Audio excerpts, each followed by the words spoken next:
दोस्तों, आपको अगर इस वीडियो को अंत तक देखने के बाद भी विश्वास ना हो तो गूगल पर जाकर पढ़ लीजिएगा। भारत को इस्लामिक देश बनाने की पूरी व्यवस्था लगभग कर दी गई थी आज से कुछ साल पहले। आप वीडियो को देखने के बाद ही शेयर कीजिएगा ताकि पहले आप अच्छी तरह से उनका एजेंडा समझ ले, जिन्हें आप हमेशा के लिए सनातनी मिटाना चाहते हैं। दोस्तों, ये वीडियो मुस्लिम देखे या ना देखे कोई फर्क नहीं पड़ता, क्योंकि वो सोए हुए एक्स हिंदू हैं। लेकिन अब जो हिंदू के बेस में सेक्युलर हिंदू है, उन्हें ये वीडियो जरूर देखनी चाहिए, कहीं ऐसा ना हो वो भी एक्स हिंदू हो जाएं।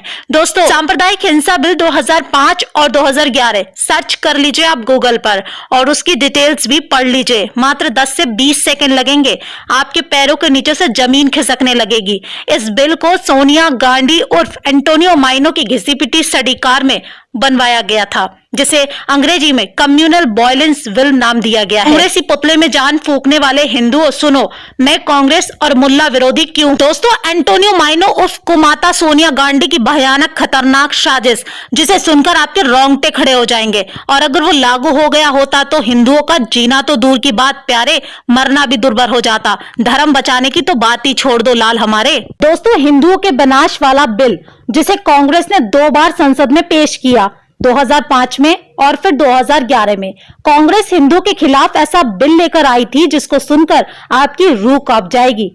लेकिन भाजपा के उस समय विपक्ष में रहने और भारी विरोध के चलते कांग्रेस उस बिल को पास नहीं कर पाई थी। मुझे पूरा यकीन है कि 95% हिंदुओं को तो अपने खिलाफ आए उस बिल के बारे में कुछ पता भी नहीं होगा, जिसमें शिक्षित हिंदू भी शामिल हैं। उसको इन सब बातों को जानने के लिए ना समय है और ना ही उनके भेजे में अब भेजा बचा है। जबकि मुसलमान, ईसाइयों के अनपढ़ भी इतने जागरूक होते हैं कि पाकिस्तान, बांग्लादेश, अफगानिस्तान में धर्म के आधार पर प्रताड़ित किए गए हिंदुओं और अन्य अल्पसंख्यक समुदाय के लोगों को नागरिकता भारत में देने वाला सीए कानून के खिलाफ मुसलमान का एक एक बच्चा उठ खड़ा हुआ था।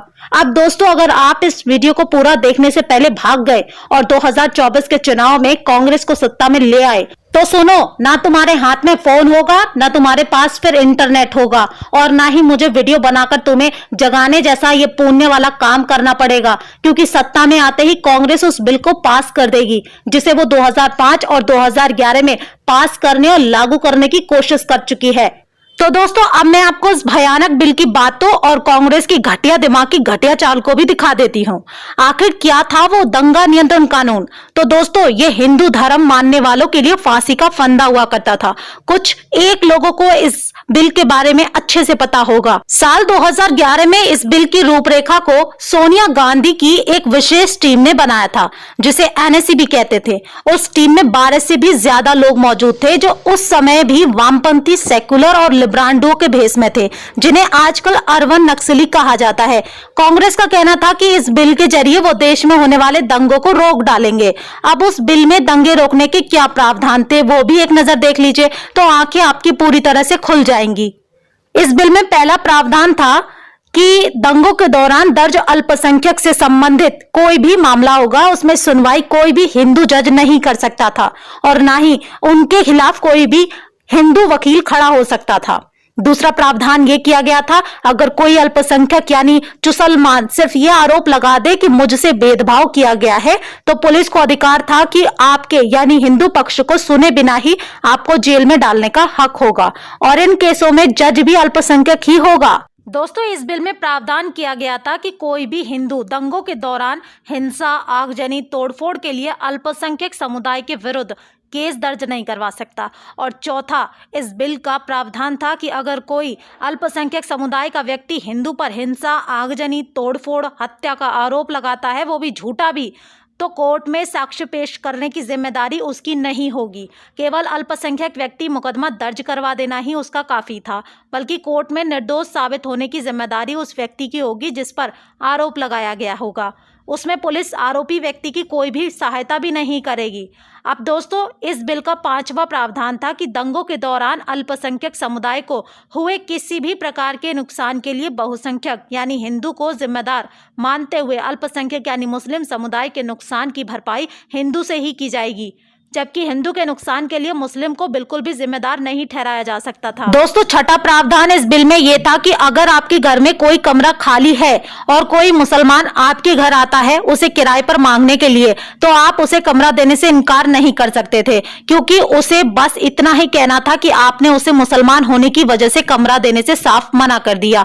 और इसी बिल के तहत खान सर पटना वाले, जो अपने हिंदू नाम अमित सिंह को लेकर चारों तरफ से शक के दायरे में है, उन्होंने भी यह बयान दिया था कि पटना में उन्हें किराए पर कमरा देकर खाली करा दिया गया था। वजह पूछी गई तो उनका मुस्लिम होना, जो सरासर झूठ था। दरअसल दोस्तों, वो इसी बिल की एक नीति थी जिसके नीचे खान सर ने दांव खेला था। खैर दोस्तों, किराए पर कमरा देना या ना देना मकान मालिक की मर्जी होती है, इसमें कांग्रेस या किसी भी सरकार को दखलंदाजी नहीं देनी चाहिए। दोस्तों, ये तो वही बात हुई, हमारी बहन बेटियों को छेड़ने वाले किसी भी अल्पसंख्यक के खिलाफ हम हिंदू कुछ नहीं कर सकते थे। मतलब कोई हमें छेड़े तो छेड़ने दो, वरना वो आपके खिलाफ कुछ भी आरोप लगा देगा और आपको सीधा गिरफ्तार, और ऊपर से जज की निगाह भी अल्पसंख्यक की तरफ होने का प्रावधान था। दोस्तों, सातवां प्रावधान था देश के किसी भी हिस्से में यदि दंगा होता, चाहे वो मुस्लिम बहुल इलाका ही क्यों ना हो, दंगा चाहे कोई भी शुरू करता, पर दंगे के लिए उस इलाके के बड़े बुजुर्ग हिंदू पुरुषों को ही दोषी माना जाता और उनके खिलाफ केस दर्ज कर जांचें शुरू होने लगती।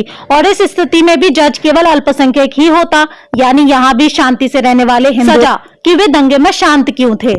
दोस्तों, आठवां प्रावधान था अगर दंगों वाले इलाके में किसी भी हिंदू बच्ची या हिंदू महिला का बलात्कार होता तो उसे रेप ही नहीं माना जाता। बहुसंख्यक है हिंदू, इसलिए उसकी महिला का रेप नहीं माना जाएगा। और इतना ही नहीं, कोई महिला बलात्कार की पीड़ित हो जाती और वो शिकायत करने जाती तो अल्पसंख्यक के खिलाफ नफरत फैलाने का केस उस पर अलग से डाल दिया जाता। दोस्तों, नौवां प्रावधान था, इस एक्ट में एक और प्रस्ताव रखा गया था जिसके तहत आपको पुलिस पकड़कर ले जाती अगर आप पूछते कि आपने अपराध क्या किया है, तो पुलिस कहती कि तुमने अल्पसंख्यक के खिलाफ अपराध किया है। तो आप पूछते कि उस मुस्लिम का नाम तो बताओ, तो पुलिस कहती नहीं, शिकायतकर्ता का नाम गुप्त रखा जाएगा। दोस्तों, 10वां प्रावधान यह था कि कोई भी इलाका हो, बहुसंख्यकों को अपने किसी भी धार्मिक कार्यक्रम से पहले वहां के अल्पसंख्यकों का एनओसी लेना जरूरी होता, यानी उन्हें कार्यक्रम से कोई समस्या तो नहीं है। ऐसे हालात में अल्पसंख्यक बैठे बैठे जजिया कर कमाते, क्योंकि आपको कोई भी हिंदू धार्मिक काम से पहले कटुओं से एनओसी लेनी होती और वो अपनी माताओं बहनों का हलाला पैसों में करने वाली कौम आपसे मुंहमांगी रकम वसूलती, और यदि आप शिकायत करते तो उल्टा भेदभाव का केस आपके ऊपर ठुक जाता और जज तो उनका होता ही। और भी अनेकों प्रावधान थे कांग्रेस के इस दंगा नियंत्रण कानून में, जिसे अंग्रेजी में कम्युनल वायलेंस बिल भी कहते हैं। दोस्तों, सुब्रमण्यम स्वामी जी ने इस बिल का सबसे पहले विरोध शुरू किया था और उन्होंने इस बिल के बारे में लोगों को जब बताया था तो 2012 में हिंदू कांप उठे थे। तभी से कांग्रेस के खिलाफ हिंदुओं ने एकजुट होना शुरू कर दिया था। अब दोस्तों, आपको वीडियो में बताई गई कोई भी बात अगर झूठी लगती है तो आप सुब्रमण्यम स्वामी जी का पूरा लेक्चर इस कम्युनल वायलेंस बिल पर आज भी यूट्यूब पर मौजूद है, 45 मिनट से ज्यादा का है। आप चाहें तो सर्च करके अच्छी तरह से सुन सकते हैं। अब इसके बाद भी जो हिंदू गोरों की कांग्रेस को सपोर्ट करते हैं वो जाने अनजाने में ही सही अपने ही लोगों, अपने ही धर्म के खात्मे के लिए कार्य कर रहे हैं। इस वीडियो को ज्यादा से ज्यादा दोस्तों में शेयर करना इस हिंदू विरोधी और राष्ट्रद्रोही अंग्रेजों की पार्टी कांग्रेस और इसके नापाक इरादों को देश और जनता के सामने खुलेआम प्रकट करने में हमारी मदद करें।